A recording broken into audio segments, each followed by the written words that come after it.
So I'm here with one of the most overlooked figures in all of hip hop, one of the first DJs from California, also a past club owner, and formerly the leader of the world-class Wrecking Crew, Alonzo Williams. How are you doing today? I'm doing fantastic. What about yourself, Doc? I'm doing really good. So, Alonzo, tell me about and stuff, and everything, the early days of becoming a DJ, because it wasn't there was a lot of people who were being a DJ. So what inspired you to go that path? Man, back in the day, when I was a kid, we used to give a lot of dances at my school, and from there, when they gave dances at the park, I never forget walking into one of the dances at Campanella Park in Compton, and the DJ had the room rocking, man. It was just rocking, and we had our little sayings back then and shit like that, and I just felt the energy. I loved the energy that he had, that he was generating, and I thought that because he was from the radio station, you had to be a radio DJ to be a park DJ. And by the time I got out of high school, I was offered a opportunity to go to a broadcast school, and I did that, and with intentions of being a street DJ. I didn't want to be on the radio. I talked funny, and I didn't have that much confidence in my speaking ability. But I knew I could, I knew music, and I knew I could bullshit my way through if I had to. And I went to broadcast school, got my broadcast license, and it was right there in the middle of the disco era, man. And shit took off for me. Wow, so you actually went to school to study broadcasting. And one of the questions I had, did you find that useful? Because a lot of there's a lot of entertainment schools and stuff and everything nowadays. And I've gone to entertainment school, and some of them are just about profit, and some of them actually are beneficial. So at that particular time, did you find that helpful for you? Definitely. When I was going to broadcast school, it was all about producing DJs. Back then, we didn't have computers to cut and splice tapes. You had to cut tape with a razor blade, okay, on a little block. You had to cut it at an angle to tape it together. Had to move the reels like people on turntables today. So it was a whole different process. They taught us how to write commercials. And for me, it came in real handy because later, after I became a club owner, I wrote my own commercials. I produced my own commercials. So I got a slew of commercials in my house right now that are things that I did back in the day, man. That just all came from broadcast school. It gave me the knowledge and the basic knowledge to be a commercial producer, DJ, the whole nine yards. It definitely was a benefit for me. So, how soon, before, after that, did you start working with Dr. Dre? Years. I left broadcast school, man, in '76, fresh out of high school. I didn't meet Dre until '83. So I had did a extensive run as a house party DJ, a club DJ, a parking lot DJ, a park DJ. Then I got Eve After Dark in 1979. I was there about 3 years before I met Dre. So although I knew Dre because we both lived on the same street, he was a lot younger than me though. So I knew of him. I knew his mom. I knew his dad. I knew all his uncles. But I didn't really hang with him because he was 8 years younger than me. So when he came to Eve After Dark, I knew who he was. And then he came to Eve After Dark, and you see him on the turntables, and you decide to add him to the world-class Wreckin Crew. Not right away, man. Not right away, because the crew was kind of full. I had 4 guys already. It was myself, DJ Yella, Clientele, and Unknown. And Dre came in. He was the last one to come in, and he did such a good job. We eventually, I traded one Andre for another Andre. Unknown DJ, his name was Andre also. So Andre, Unknown DJ Andre left, and here comes Dr. Dre. And also, so you guys had a big single, "Turn Off the Lights," with Michelle A. Right. And yeah. Go ahead. And so during then eventually, you guys parted ways. So how did that end up happening? At the time we did Turn Off the Lights, it was already discussion of us going our separate ways. Run DMC had started to take off. We had him at Eve After Dark. Dre kind of liked the vibe that they put down with tennis shoes and jeans. And Wreckin Cru was never going to do that. So that was not our vibe. And because we came in a different era, and it was kind of already having our issues. We would have money issues. We'd have personality issues. And Easy was in Dre's ear. Hey, man, you might want to come do this over here with me. Dre was going to jail on a regular basis. I stopped getting him out of jail. It just got to be kind of as they could say, a clusterfuck. But I knew that if I did another slow record, we could make our money. Simply because although Turn Off the Lights is the one that's most popular, Lovers got us the most airplay prior to Turn Off the Lights. That was our first world-class album. And that was a song everybody loved by us. Surgery and Juice was cool, but Lovers got us all the doggone airplay. So I wanted to kind of repeat that and stay on the radio after we left CBS, and they wasn't with it. So I took my last piece of money and paid them to go to the studio and do the song.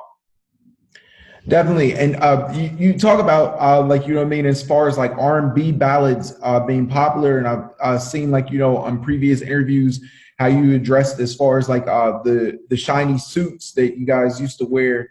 Damn right. Yeah, that was a necessity at the time and stuff and everything, with the other acts that were performing. I know that you have the original Dr. Dre shiny suit, and I wanted to know if you ever planned on selling that. Hell yeah, I'm selling that motherfucker. You damn right. He can buy it. I wouldn't give a damn. It hangs on my wall, man. It's a reminder of what we did, what we once were, what we once did. And I have, my old lady gets mad because my house is like Alonzo's Prime. As you can see, I got pictures behind me from album covers. I got over here is a comic book cover. Down there is a picture of a guy drew of me early this year. And if you can see over here in the corner, you can see a picture. My cousin gave me a DJ picture down below. It's a proclamation I got for prostate cancer. So my house is it's my shrine. It's my museum, and that's a valid piece. But again, I think it would be better served with a collector. Somebody who really wanted to appreciate it, what it was. Somebody who has some money. Because at some point in time, I think it's going to be very valuable. For sure. And you also at one point had a Dr. Dre sex tape and the master recording of the original Boys in the Hood song. Yeah, man. You know what? The sex tape I know is gone for sure. Okay. And I could use that right about now. That and some TMZ and give me a nice little fat ass check. But I may still have the Eazy-E original demo tape from Boys in the Hood. It's on a machine I had back in the day called an MG1212. And I have to find somebody who has that machine so I can get it transferred digitally to find out for sure. I need to play it, make sure what it is, because the problem is the tape is probably mixed. I think the original label that was on it came off, and it said something else. And it's been so long, I forgot what it was. Man. So I have to hear it to make sure what it is. I got gold. So, in addition to discovering Dr. Dre and DJ Yella, you also found Ice Cube as well. You were able to get him his first record deal. And yes, sir. Did you see the potential of him early on? Did you think he would be as big as he is now? We didn't think hip hop was gonna last as long as it did, man. We was trying to ride a wave that we saw coming down the ocean of life. We trying to ride this wave like a bunch of surfers. We didn't know the wave was gonna be a tsunami. So I can sit there and tell you, yeah, man, I thought they was gonna be, no, man. I ain't gonna tell you that big ass lie. We was having fun. It was a bunch of kids. I was the old OG at that time, And I looked out for everybody. You know, I just, hey, man, you know, when they asked me, do I have another group? Ice Cube wasn't signed to me. They just were some guys I saw at a talent show. Thought they were pretty good. I thought they should have won the talent show. But when I found out they were Dre's cousins, him and Jinx and KD, I'm like, well, shit, let me bring him over here to see what happened. And homeboy said, man, you got another group? I said, yeah, I got one. Yeah, actually, it was more like, yeah, I got one. And I wouldn't jam them up. And of course, they wanted to be down. And Dre came to the studio, did a demo right quick. And the rest is history, man. Definitely. Jerry Heller was your first manager, and he wasn't happy with the way that he was depicted in Straight Outta Compton. He felt that he was depicted as a sleazy manager. I wanted to know, like, you know, him being your first manager, did you feel the portrayal was accurate? Jerry wasn't my first manager. My first manager was a lady. My best manager was a guy named Jerry Williams, Swamp Dogg. I left Swamp Dogg to go into Jerry Heller's management because Swamp Dogg didn't want me to go to CBS. But Jerry Heller always made sure he covered Jerry Heller's ass, okay? And you can't get mad about that, okay? As a businessman, my objective is to win at all costs. It's not my job to educate you on the game that you thought you were supposed to be playing. And I've had this conversation before with various people, and yeah, he should have did this, should did that. He's not obligated to teach you shit. Right. I'm not saying he's obligated to take advantage of you, but the record business is one of the coldest games in the world. And if you don't understand that going in, you're sadly mistaken. That's why you have to have your own team of people to help you win the game. It's like playing football. You know, the goal, that's your goal, but he's trying to keep you from getting to it. It, you know, that's the game. That's the fucking game. The game is to stop you from getting where you want to go and take the ball from you and take it to my goal. Bottom line. So for him not to be depicted the way he was, I think it was a lot of stuff in Straight Outta Compton that could have been represented better. But you know, it is what it is. What would be, like, you know, some of the biggest, like, you know, inaccuracies you feel with the film? One, I was a hater. I've never been a hater. I've been an innovator. I've been a motivator. Never been a hater. That's not my role. But again, I understand you had to have an antagonist. And if you notice, I was the first antagonist. Then came Jerry Heller. Then came Chug. Or Chug. Then came Jerry Heller. So the antagonist migrated as the movie went on. So that's Hollywood, man. So that and the fact that Jerry Heller was carrying records in McCullough, that's the bullshit right there. Don't know about Easy smoking or being so broke he had to sell weed again. Nah, that ain't gonna fly. I think probably the part that probably irritated me the most was all that superhero shit that various people tried to play off. You know, like, you know, they had Dre being a superhero, they had Easy being a superhero. I don't remember them superheroes. I mean, they men, but they ain't no superheroes. All that old bullshit, no. Did you think Michelle's movie Surviving Compton was more accurate? Nah, they had me buying socks, man. I ain't wear socks today, dude. I'm not a big sock person at all. My name is Grandmaster Alonzo, and I'm here to buy some socks. Bullshit. I don't buy no fucking socks. That's not what I do, man. And here's my card. I'm recording today. My girl couldn't make it, but I'm at the mall buying socks with my girl. I need to sing in a few minutes, but I'm at the mall buying socks. Yeah, right. I'm really not that kind of. I'm really no. They got me all fucked up. So, you know, it is what it is, man. You know, it's a movie. I think Hollywood has to go over the top just to get the audience to come down to the middle. Definitely. Were you surprised, like, by Straight Outta Compton? You know, the first album had a message, but the second album, like Niggers for Life, it was kind of devoid, and it seemed like, you know, it was playing up, like, you know, to stereotypes. Well, you know what? That was something I've always told people, that the messages in the two albums were totally different, and they never started off being gangsters. They were telling gangster stories, and then later on they actually became gangsters on record, because once they got the FBI letter, it blew them up so big, it just changed everything.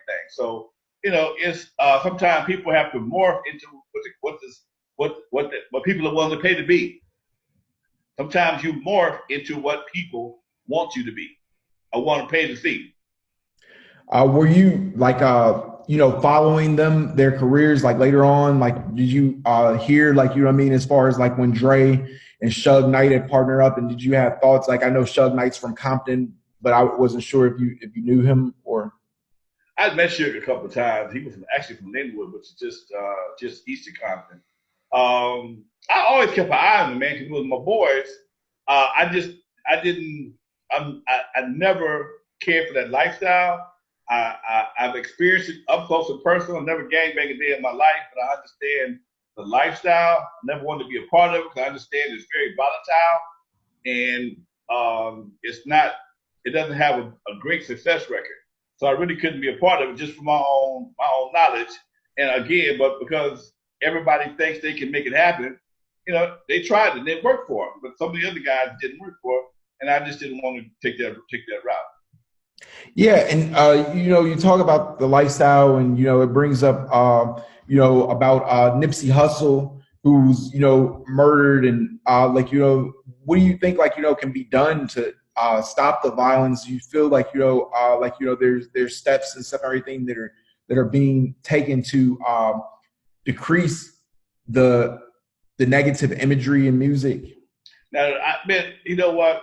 I think that's probably one of the biggest mistakes we've made so far was not stepping up sooner and trying to denounce the negative imagery and the lifestyle that we're portrayed at. We as Black Americans our spokespeople for our culture is basically rappers, football players, and sports figures.